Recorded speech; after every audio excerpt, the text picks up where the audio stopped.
I think, yes. This is our trial run. Says recording. Yay, awesome. So my name is Sarah Sue. I also go by Dr. Sarah Sue. I am a naturopathic doctor, currently residing in Bellingham, Washington. And I have been leading herb walks on 21 acres. We did it all last season. And we were just brainstorming of how to continue this education and inspire you all to start to notice and see the beauty just around you, even with just some of these simple, common plants, especially right now when I think a lot of our worlds have gotten a bit more smaller. I want to just offer you guys all an opportunity to take in the small miracles and the small beauties that Mother Nature's offering to us right now. Again, I'm a naturopathic doctor. I have a practice up here, but I also do, right now I'm not seeing anyone, and doing strictly telemedicine through phone and video visits, serving, just got hit with a pine cone. And serving the communities of the North Seattle area, Bellingham. I'm going to be practicing on Lummi Island. Good Lord willing, and the creek don't rise this spring. And then also with the Northeastern Nevada community where I used to reside. I am also an educator and love to teach about all things related to health and healing, but especially teaching about the natural world and encouraging people to cultivate a more symbiotic, sustainable relationship with the earth, which is why I love 21 acres, and it made so much sense for us to partner up together. So I live in an apartment complex, which is why I'm out at the Arboretum right now, because we don't have a backyard per se. This is pretty much my backyard. It's like a 3-minute drive up to here and about a 10-minute walk up to here, depending on if I'm schlepping around a toddler or not. So one of the things, some of you have attended some of my classes, some of you are new, and there's a few things I wanted to talk about just in general in regards to herbal medicine and becoming a budding herbalist. You know, there's multiple layers of what it means to be an herbalist, and there's those that are certified practicing herbalists, naturopathic doctors, who use herbal medicine to help care for patients and clients. But then there's all the other herbalists where we're learning about plants and learning how to utilize them to take care of ourselves and our loved ones. And in order to do that, it's really important to get to know the plants. I was thinking about this yesterday, actually, just kind of mentally preparing for this class. And I think it's step one of herbalism is really and essentially before you're even utilizing the medicine, before you're harvesting it, it's simply about paying attention when you're outside, when you're out on a hike, when you're out on a walk, maybe when you are making a walk from where you parked to your destination. We have a lot of interface with nature, but it takes a little bit of mindfulness and a little bit of awareness to start to notice some of these plant friends of ours. Also, just a timeout, I would love feedback if the wind gets a little bit too loud and you have a hard time hearing me. Please speak up and I'll try to relocate myself. So paying attention to what's around us is a great first step to becoming an herbalist. And then following that, it's about just beginning to notice the details and starting to recognize patterns, characteristics of different plants, where they're showing up. Perhaps you start noticing a plant and you're starting to see it in multiple areas. Starting to notice what those characteristics are can help you and lead you to the identification of the plant, which will then give you the knowledge, like, what does this plant offer? Is it good for helping deepen its roots into the soil and helping with preventing erosion? supporting the turnover and health of the soil. Maybe it's from the bean family and there's nitrogen fixing going on and helping to make the soil a more fertile place. Maybe there are some features to it that would lead you to respect it and give it some larger boundaries than other plants. For example, stinging nettle, which I will be showing you guys and talking about today. But it's very similar to kind of how when we first meet a person. Like when we first meet someone, we're just kind of introducing ourselves, we're getting to know their characteristics. But then after that, it's up to us, like, do we choose to cultivate that relationship? And as we get to know someone more and more, we begin to have a deeper relationship and get more familiar with them and know their strengths and weaknesses. And I think it goes the same for the plants in the natural world as well. And in a way, that can be an introduction to becoming a steward of the earth and a protector of the earth. And motivating and inspiring us to make better decisions, being a good citizen of the earth, which is one reason I think I love herbalism so much. There's not only the power that we have access to medicine, where the FDA isn't controlling it, you can't patent the nettle. It's free medicine to the people.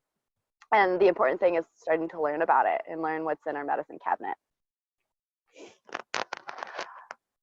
So we are going to be walking here a little bit.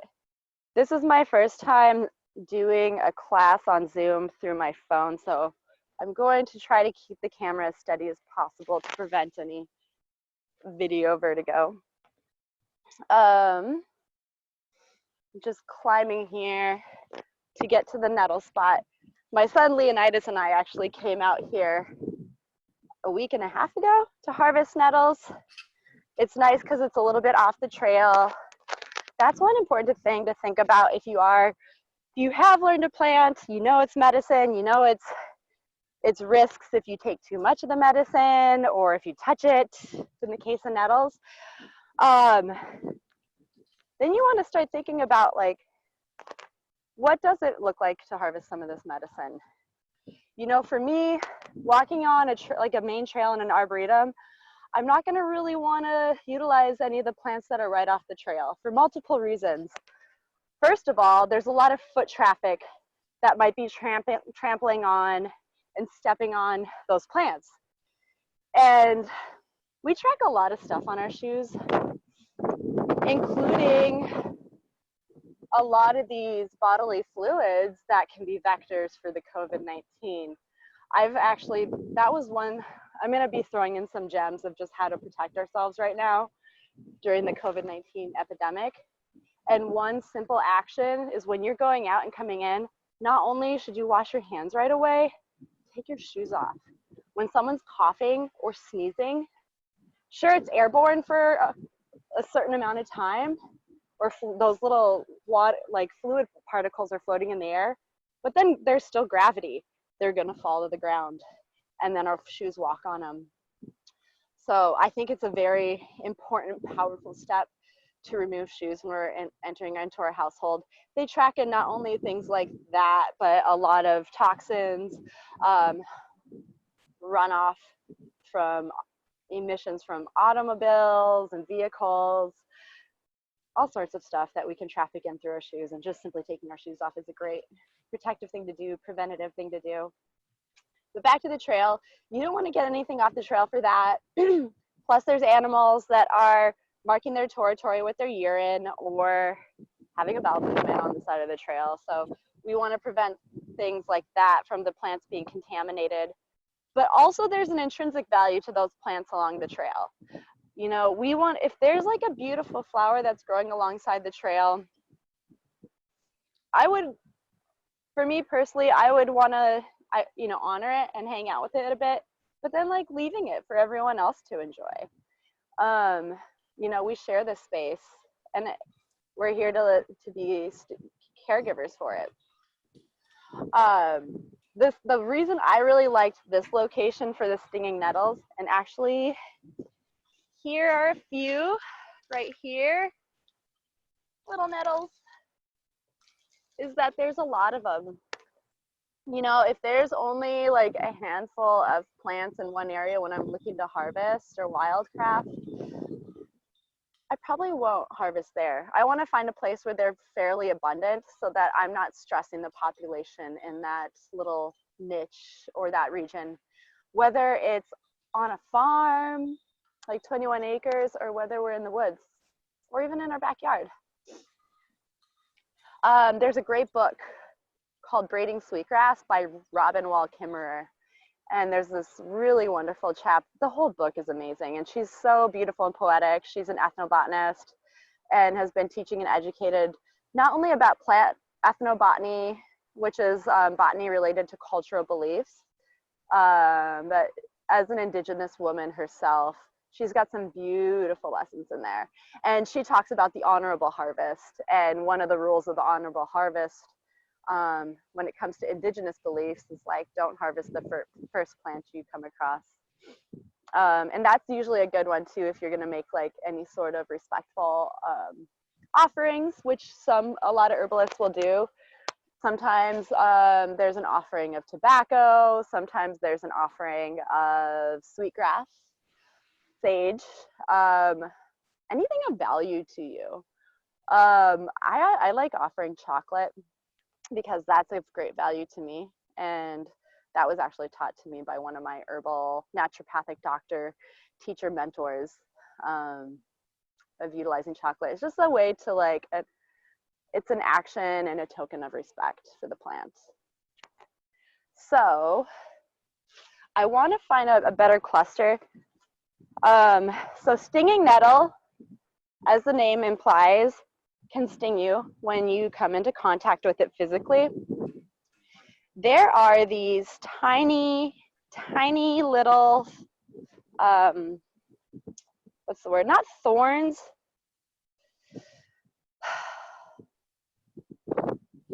I'm having a word block. Tiny little hairs that are sharp that can inject into your skin. And on the end of all of these thorns is this material called formic acid. Formic acid is also naturally occurring in fire ants. So when you get that ant bite and that sting, that is formic acid that is entering into the skin. And that's actually the same material or compound that is found in the nettles, which is why they sting. And that stinging sensation can last quite a while. I have had a nettle sting sensation last up to almost a week on my hands when I've worked with it and cultivated it historically. Sometimes it's just a couple hours, but not all nettles have the same sort of sting. There are some nettles that will pack a bigger sting and it'll last longer than other nettles. It's really interesting. And I think that has a lot to do with how stressed the plant is and the conditions in which it's growing. A plant that's more stressed is going to create more secondary compounds that are usually the medicines that we're looking for in plants. And they end up making more of those. So here are a couple other nettles. Let's see if I can get a good angle here. As you can see, here's the leaf shape. I'm going to use, can you guys see that all right? Can I get some feedback from someone? Is that good? Anyone? Can you give me some feedback? Everyone's on mute right now. What was that? Yeah, we can see it. Okay, great. So as you can see, the edges are serrated or sawtoothed. And the overall shape of the nettle leaf is almost like a heart, right? Can you see that? Another interesting thing with the nettles is that they alternate. There's two that come off the stem and they alternate at a 90-degree angle. Similar to the presentation and the template for a lot of the all the plants in the mint family. And another interesting aspect, similar to the mint family, is that the stem itself has, it's not round. There's edges to it. Mm. And then color-wise, it's primarily green, but can you guys also notice and see that purple color Yeah. that's on there? Yeah, I've noticed that a lot with these nettles in particular that are growing in the arboretum. And I think it's really interesting. So from a medicine perspective, there are many medicines that are found in plants. And some of them, you can tell some of the medicines are there by observing the plant's coloration. For example, you know, the green signifies chlorophyll. And there are other colors such as blue and purple in plants that signify the presence of these compounds that are called proanthocyanidins. PAC. It's a great acronym to say because the whole word's kind of a mouthful, but I'll say it again, proanthocyanidins, PAC. And this includes that blue-purple coloration, not only that's present in the nettles here, but also things like purple cabbage, berries, purple onions, beets, what else? Elderberries, blueberries, strawberries, cherries, currants. Essentially, all of those vegetables with that blue-purple color have that compound in it. And what is special about that compound is a multitude of things. For one, it's a very potent antioxidant. And so when we are taking in high antioxidant plants, it helps combat the free radical damage and the inflammatory damage that we take on by just simply living in today's society and world, but also just natural byproducts that our body's making simply by running and surviving and thriving. So it's great to have these high antioxidants in our diets. That's one of the 100 reasons why vegetables and fruits are so good for us and plants in general. Another reason it's really beneficial, the PAC coloration in plants, is it's very good for our cardiovascular system. In particular, it's very strengthening to the integrity of blood vessels. We have two different kinds of blood vessels, arguably three in our body. We have our arteries, and the arteries are the more stronger, durable vessels in our blood that carry blood away from our heart and carry that oxygenated blood to the tissues in our body. And then there's the blood vessels called the capillaries, which is, you can think of like an artery like a large river, and the capillary kind of looks like that estuary where the river starts branching off into small little creeks and streams and flowing into a larger body of water. The capillaries are very, very small, and that's where a lot of the nutrients and oxygen exchange happens in the body. And then there's the veins that take the blood that no longer has oxygen in it, and it returns it back to the heart and lungs, essentially, to get reoxygenated. So those proanthocyanidins can really strengthen the integrity of those vessels, especially the arteries. I think about it as like real kind of renovating the plumbing of our body, because I think of those vessels like plumbing. And they get a lot of wear and tear just simply by living and being in our body for decades, years. Things like high blood pressure can damage the interior walls of blood vessels. It can cause a lot of turbulation, and also inflammation can really hurt and damage blood vessels as well and create conditions for things like atherosclerosis. And those proanthocyanidins can counter a lot of those mechanisms and a lot of the risks related to cardiovascular disease like atherosclerosis and hypertension, just the mechanical impacts from high blood pressure. So Eat your purple and blue vegetables and fruits. They're really good for you, and they're also really good for the immune system as well. But back to nettles, another great compound that's found in the stinging nettle is this compound called quercetin, which is naturally occurring in a lot of plants. Another plant that's really high in quercetin are onions, whether they're purple or yellow onions. I'm gonna get another shot of the nettles so you guys can look at the pretty nettles for a little bit, watching it blow in the wind. Can you see it? Well, there we go. Or I could be courageous enough. Here's what I'm gonna do. I'm gonna show you how to harvest it, and then I'm gonna talk more about quercetin. I don't have gloves on. I forgot them at home. I usually wear gloves, ones that have that plastic lining on the palm side, specifically for the nettles. And then I use clippers. I forgot to grab those on my way out. So I'm going to do something that I wouldn't recommend you do unless you're okay with the sting of nettles. It's not going to hurt you. It's mostly just uncomfortable when you get stung. You don't have to worry about being poisoned. You don't have to worry about long-term damage.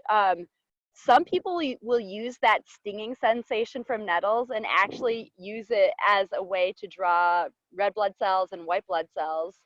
And white blood cells are the immune system that's floating in the bloodstream. They'll bring it to that area. So in like chronic cases of arthritis, people will actually, not all people, but there are herbalists out there that will use the nettle sting to bring blood to those joints, because healing can't occur unless there's adequate blood flow to an area. We have all of our healing agents in our blood. Circulation's always healthy. Circulation, promoting circulation is a great way to boost our body's ability to heal and recover from something. So, as you can see, there's the tiny little bud here at the top, and this is a great time to harvest it because it's young, it's tender, and I usually just harvest the bud and then the 2 or 3 first leaf tiers. And from there, you can just cut it or clip it. Here we go. We have our nettle right here. So back to quercetin. Quercetin is this great compound that helps reduce and counter the amount of histamine that's floating in our bloodstream. Histamine is released when we get bit by a bug, such as a mosquito or a bee. Histamine can be released when we get something like hives on our bodies. Nettle's actually a really great medicine and taken internally, either as a tea or a food or a capsule, and it's super safe. There's no risk of overdosing with nettle unless you specifically have some sort of digestive issue with it, but I haven't heard any cases like that. When you're starting to try any plant for the first time, just start with a small amount of it and then go from there, just to see if your body has a unique sensitivity to a new substance. I give that instruction to all my patients when starting a new substance, a new plant, a new herb, a new vitamin. Start low, go slow. But yeah, this is a great one to take internally to help with things like hives, especially hives related to being nervous or stressed or anxious. It's great for allergies, especially seasonal allergies, as well as cutting down on the amount of inflammation with things like asthma presentation. Nettles also have a lot of antioxidants found in them, and they're very nutrient rich. Some of the minerals that are found in nettles include a plant-based iron, which is really cool. There's not a lot of plants that have a lot of iron, iron at these kind of levels in them. So that's one thing that makes nettles really unique and special as a medical food, is that it's a great plant source of iron, because most of the iron we take in the standard American diet is through meat and animal products. So it's great to find some of these plant-based iron sources. Nettles, blackstrap molasses is another one, beans. Nettles have a lot of magnesium in them, potassium. Magnesium's really great to find food sources that are high in that, because magnesium is one of the most widely used minerals and biochemical pathways in our body. Over 200 pathways, or what's the word? Reactions, chemical reactions in our body need magnesium present.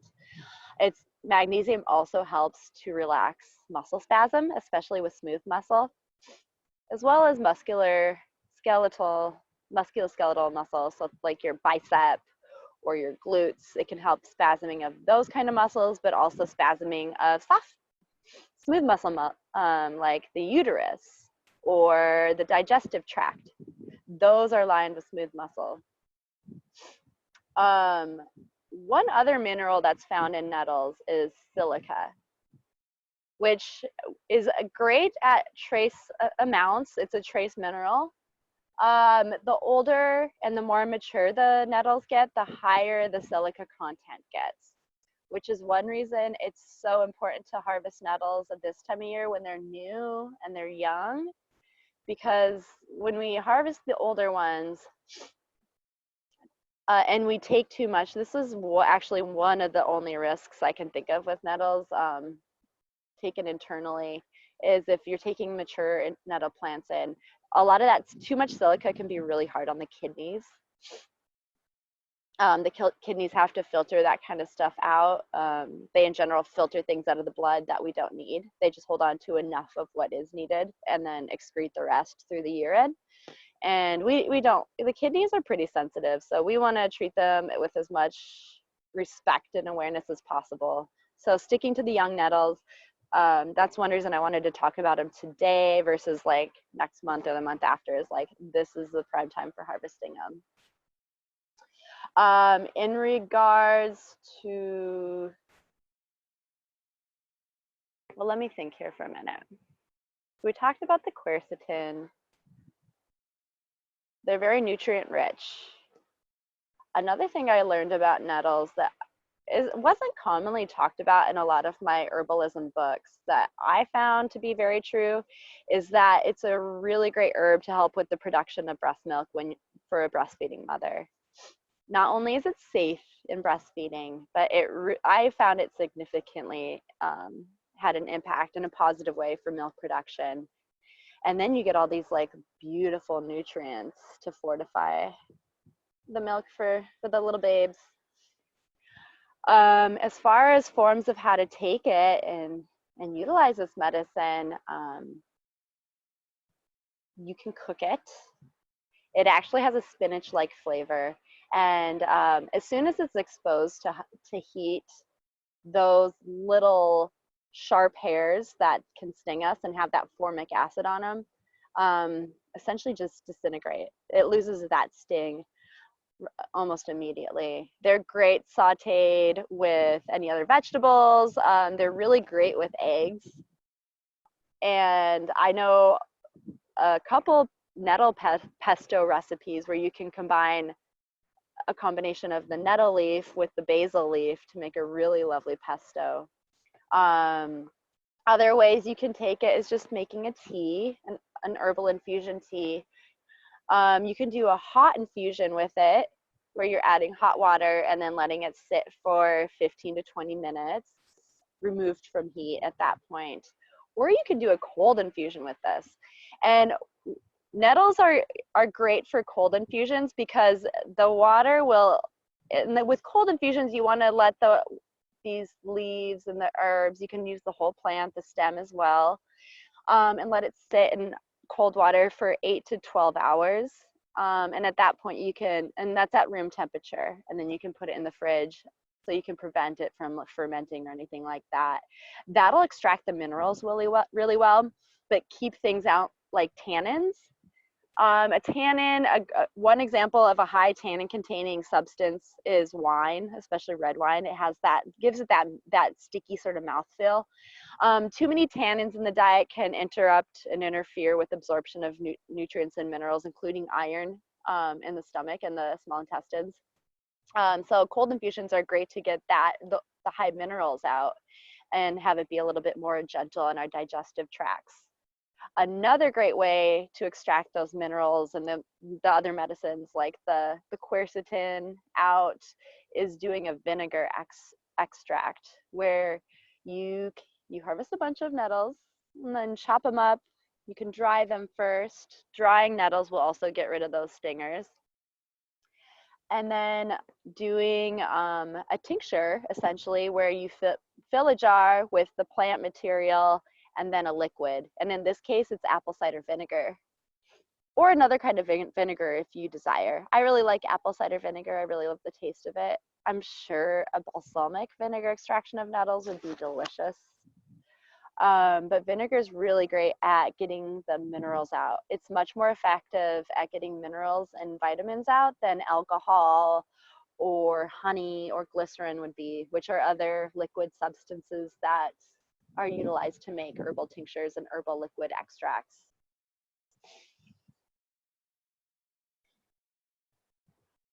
Any questions coming up about this?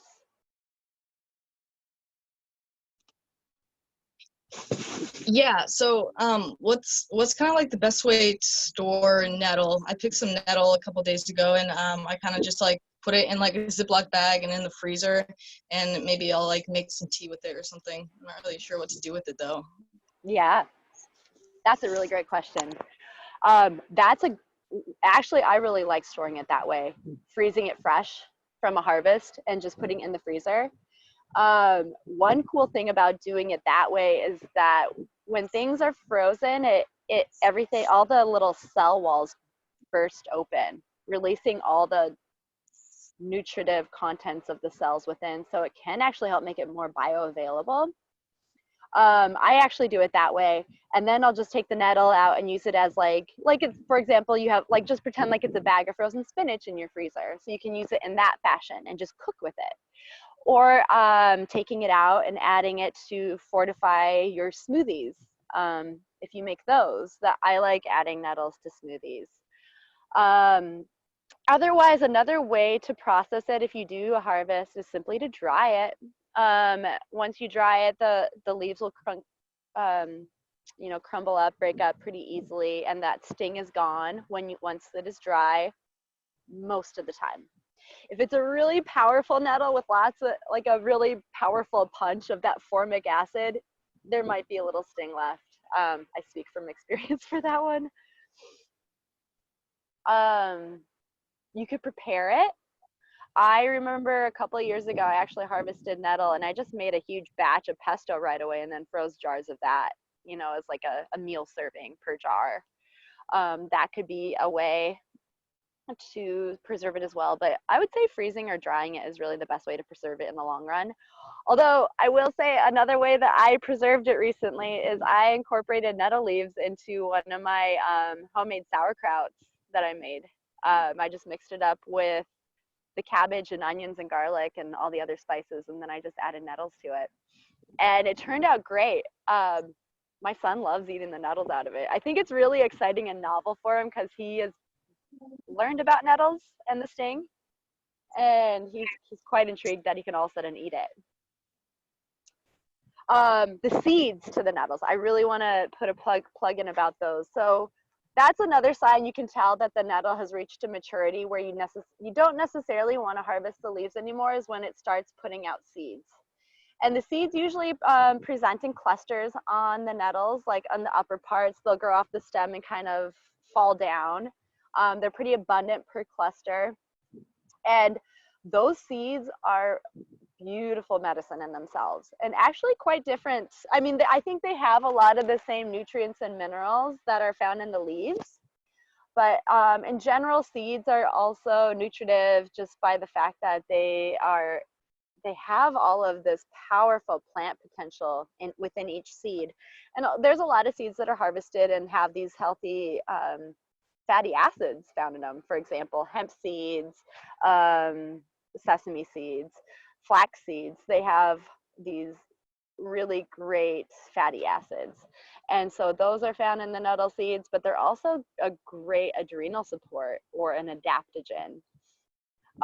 When you hear adaptogen, you can kind of most often you can correlate it to supporting the adrenal glands, but there are some adaptogens that support other organs in the body. And what an adaptogen means very simply is that it lowers things that are too high in the body, and it boosts and lifts up things that are too low, such as energy or adrenal response. Or maybe someone's like super anxious and they're just have this susceptibility to being in fight and flight all the time. Adaptogens can help bring and lower down that response, whether it's at the nervous system level or at the adrenal glands, and which are the primary glands within the endocrine system that are designed to help us respond to stress. When we get in that fight or flight response, the adrenals are excreting not only cortisol, but adrenaline. Adrenaline is also known as epinephrine, which are some very potent and fight or flight hormones that get surged through a body. And so things like nettle seeds, some other favorite adaptogens I really love include astragalus. That's a great adaptogen for the immune system. Holy basil, those can be really balancing to the body when things get out of balance. What other questions? Anyone else? I have a question. Yeah. I kind of missed somehow about, okay, you've got your gloves on and you pick the nettles and then you, I assume, stuff them in a bag or something. How long are they able to sting you? Do you have to keep wearing gloves when you take them home? Yes, you do. Yep. You definitely. That's a great question. As long as they are still like fresh looking, they're going to have that sting. You have to process them somehow. So either exposing them to heat, fermenting them, or drying them, or freezing them will eliminate that sting.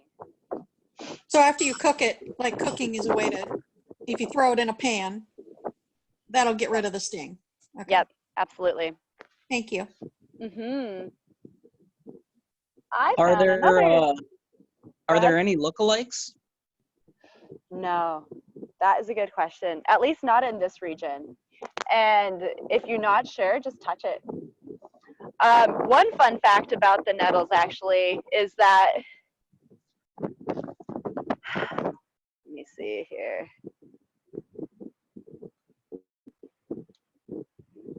Is this okay with the wind, you guys? Are you still able to hear me pretty well? Yeah, we can hear you pretty well. Okay, okay. Sometimes the stingers will be a bit more dominant on one side or the other. But yeah, you can just simply touch the nettle. And if you don't get that sting, then you might want to question if you have identified the right plant. Thank you. Yeah, definitely. I found this guy growing near the nettles. Does anybody recognize this plant? Let me just get a single. It might be a little bit more helpful. So this one has a square stem as well. And then it has a circular, a floret pattern, I think is the term, of 6 leaves up and down the stem. And it's got these, it almost looks like goosebumps on the leaves and on the stem. And it sticks to clothing like Velcro. Who knows what plant this is? It's cleaver. Cleavers. Yes. The Latin name. So cleavers is the common name. The Latin name is Gallium aparine. And these are actually a great antidote for stinging nettles. They can be very soothing to the skin when there's pain from things like stings, whether it's the sting from a nettle, sting from a bug bite, a bee sting. It can be a very nice first aid along the trail. I've actually used that as such, and a few times while I've been out and about. It's also great for sunburns. And not only is it soothing to the skin tissues, but it helps with the flow of the lymphatic system in our body. The lymphatic system carries a lot of the cellular debris that is found in our bloodstream, and it helps clean it up and get it out of our body. It's also a transporter for immune cells. I'm going to find a less windy location to continue talking about the cleavers. I'll show you the little patch here. Sarah Sue, it's Robin here again. We have Yes. somebody asking, how do you use it? The cleavers? Yes. Yes, I will show you or demonstrate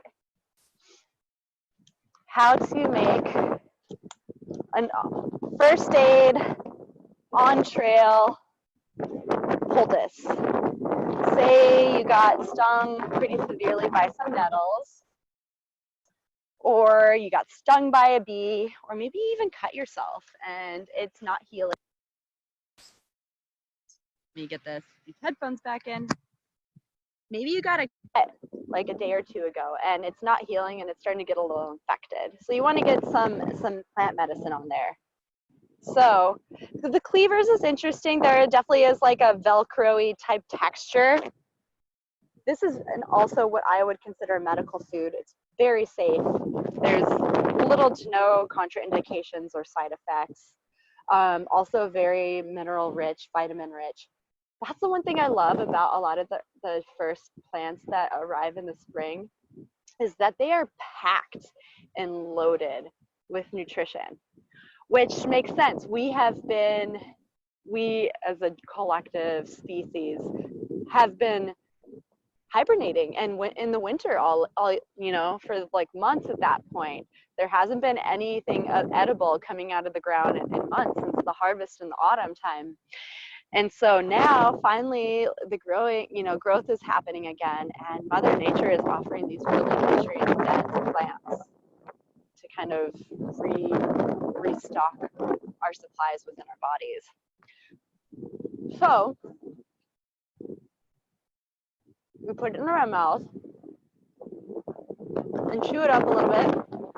It's kind of succulent and juicy and a little bit of pokiness, but it's not stinging, which is a little harder texture. But then you have this nice bolus of herbal medicine, this spit poultice, and you can actually put that right over the wound, sting, or wherever, and then just wrap a piece of cloth around it to keep it in place for a while. It's very healing and has antimicrobial properties as well. I like actually combining the cleavers and nettle. I think that the fact that they both come up at the same time and they grow near each other, to me represents, just observing in nature that there is this interconnectedness in this relationship. So I like experimenting and exploring that with my own food and medicine production. My plan is probably to do another nettle harvest. And now that I know cleavers are here, this is exciting. I haven't seen a lot yet. I had no idea they were up here. And he wasn't even planning on talking about them today. That would be a great duo to do a vinegar extract. And you can dry the plants first, but honestly, with cleavers, they lose a lot of their medicinal actions and their medicinal properties after they get dry. Those of you that have had experience with handling them and touching them and playing with them, because they're super fun. They're the Velcro plants. It's like one of the best herbs to introduce little kids to because they're just really silly and fun. But they're there's, like I said, they're kind of succulent almost. They hold, you can tell the cells in the plant are holding a lot of water. And so it's really recommended to use them fresh. And so if you are trying to preserve them or make them last, instead of drying them, you could freeze them. You could incorporate them into a dish and then when they're fresh, and then freeze that. Or some people do they'll just food process a bunch of them and make what's called a succus, which is like a green smoothie type consistency, but it's all a plant medicine, and just utilize that pretty immediately. Or you could do a vinegar extract. So you can extract all those minerals and vitamins out of the plant and all those other healing agents that help it soothe pain with inflammation, pain with a bite, and that inflammatory response that is a healthy response that our immune system does when there's injury to the body. Those are a great way to be preserved. Any questions about cleavers or anything else?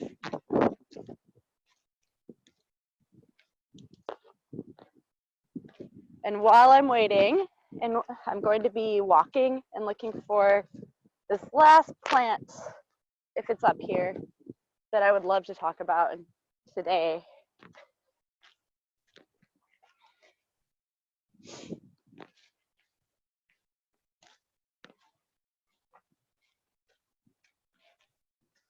Let's see. There's tons and tons of ferns out here.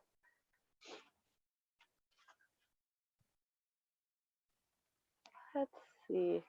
There's also some people hanging out down at that fort now too. So I want to maybe stay up higher for this last part. I had a question actually. Could you use like the new growth ferns and maybe like tea or something? That is a good question. There are many different kinds of fern species out there. What you are thinking of, I'm wondering if you're thinking of the ones that they have like the spiral that Yeah. can show up at like farmers markets and stuff. Those are called fiddleheads. Those come from a specific fern. And what I do know, it's not typically the common fern that we come across that are the fiddleheads. I'm not a fern expert. That is one plant family that I would love to learn more about. I wouldn't myself personally go out wild crafting and harvesting fern, just because I know there are some that have toxicities and like a specific dose that's required in order for it to be therapeutic and safe.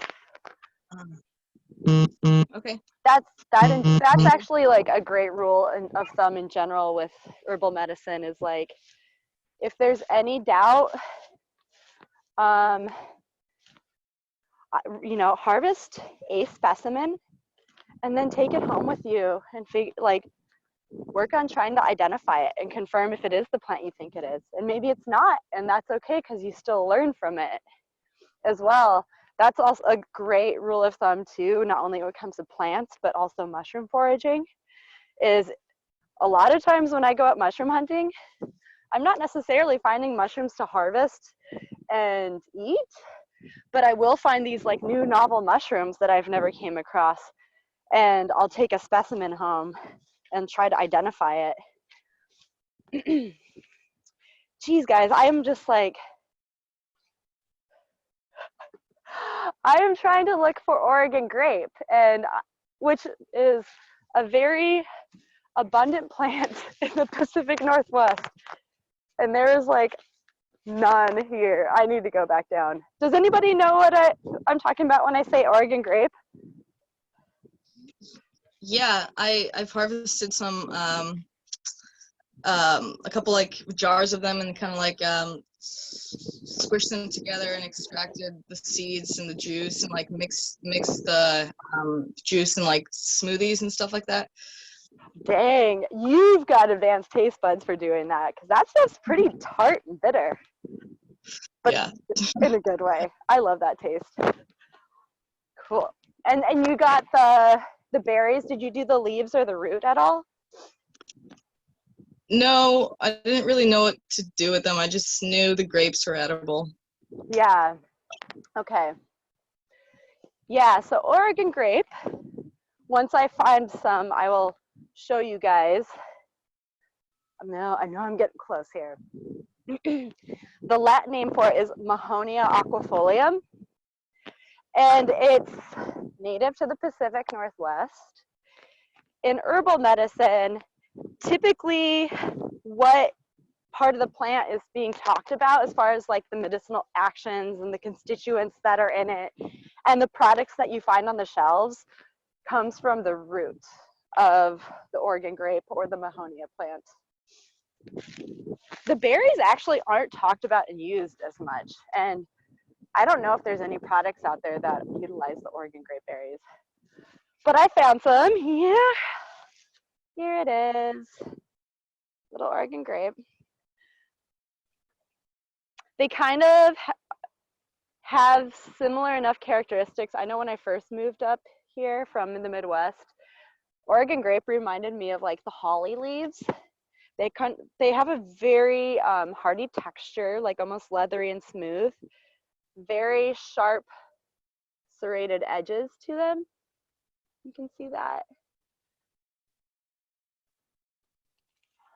And there's all the baby Oregon grapes that will continue to mature through the season and then turn into these beautiful proanthocyanidin rich berries. They're like a purplish blue color,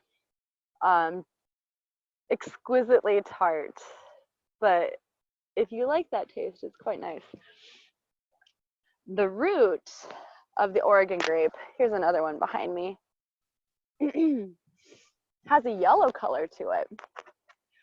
And that yellow signifies the presence of yet another plant medicine called berberine. And berberine is also found in plants including hydrastis, also known as golden seal, which is an endangered plant that grows, I think, mostly in around the east side of the United States continent. And Mahonia is actually a really great alternative to using golden seal, especially for all of us that, well, most of us that live in the Pacific Northwest. I think there's a Midwesterner here during this class, because it not only gives the golden seal, it takes stress off the harvesting, because again, even with golden seal, it's the root that they are harvesting, and that's something to, like, big to consider. Like with the nettles and the cleavers, we're harvesting the leaves. We're not like tearing the plant out of the ground for good, but when we're working with a plant where the root medicine is utilized, it's really important to consider our impacts. Again, if the first plant you find, I would not recommend harvesting it. Find a nice cluster and then harvest around it, but maybe leave the largest, like, grandmother plant alone and harvest the littler ones around it. That yellow containing constituent of berberine is great. There's been a lot of research with it. They're finding it's almost as effective as metformin in addressing insulin resistance in type 2 diabetes.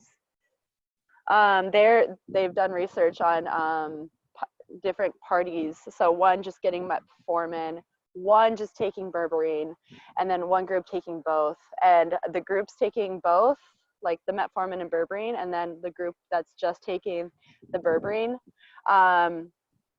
their numbers improved more than just the metformin only group, which is just such a pleasant, great surprise. That there's plant medicine out there that's just as effective as things like metformin, which has a myriad of side effects and predisposes people to a lot of nutrient deficiencies, including B12, which B12 deficiency is not something you want to flirt with or put yourself at risk of, because there can be irreversible damages to the nerves, neuropathy specifically, when our bodies are deficient in B12. Another great medicine from the Oregon grape root is that it's antimicrobial. It's very powerfully antimicrobial, and that includes from bacteria as well as viruses. And that antimicrobial action has an affinity for certain organs. In particular, with Oregon grape, it's good at addressing infection, or another term could be dysbiosis in the digestive tract. I want to say dysbiosis because that is a term that acknowledges the fact that there's healthy bacteria that naturally reside in the gut, but also the fact that there are bad bacteria that can like take hold and take up residence in our gut as well, that leading to things like infection, dysbiosis, SIBO, small intestinal bacterial overgrowth. And so Oregon grape is great at addressing things like gastrointestinal infections. Back to COVID-19, what they're finding in research is that that virus has binding sites and affinities for different parts in our body. And I think that's actually one reason it's like such an issue, because most viruses binding sites are more in the upper respiratory tract, like your common cold. It'll get in like the sinuses, the nostrils, you know, the upper like trachea and bronchioles, but not like deep down in the lung tissue itself. And that's one issue with the COVID-19, is that it's actually impacting the lower respiratory tract, so back down into the lungs and those alveolar sacs. But it also has binding sites in the digestive tract. So berberine, I think, is like a great plant ally when it comes to it, because it not only has an affinity for the digestive tract, but also the respiratory tract as well. I wouldn't recommend necessarily taking Oregon grapefruit prophylactically or preventatively, but I tell you what, if I was facing, you know, someone who has been tested positive for the virus, my tool bag would most certainly include Oregon grapefruit as a good medicine for them. Any questions?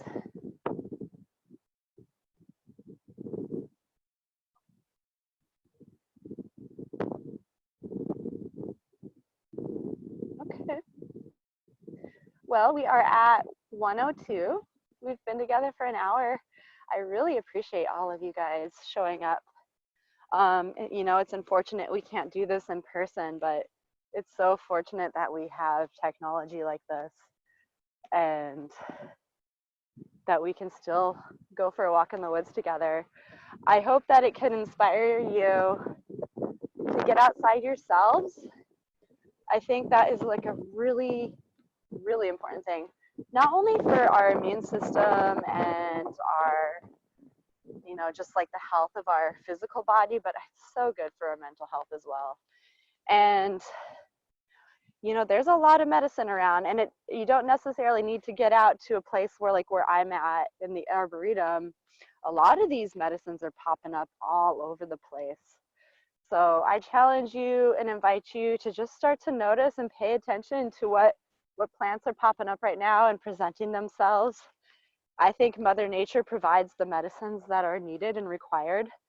Most of the invasive species that are titled as such are usually really good plant medicines for us.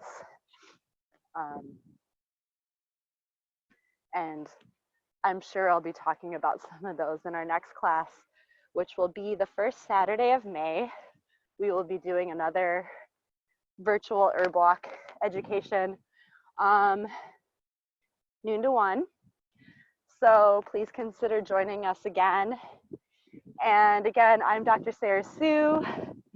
If you want to learn any more about or have any other further questions for me, you could check out my website. My practice is called Journey Home Healing, and it's journeyhomehealing.com. You are also able to just reach out to 21 Acres, Robin, Becca, or any other amazing staff, and I'm sure they'd be more than happy to pass my contact information on to you all. So I'm going to sign off. And before I do that, let's just all take a nice deep breath in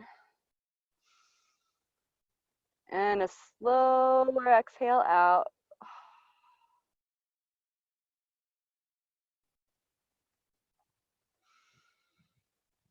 And I hope you all can get outside today to enjoy this beautiful spring April Saturday. Take care.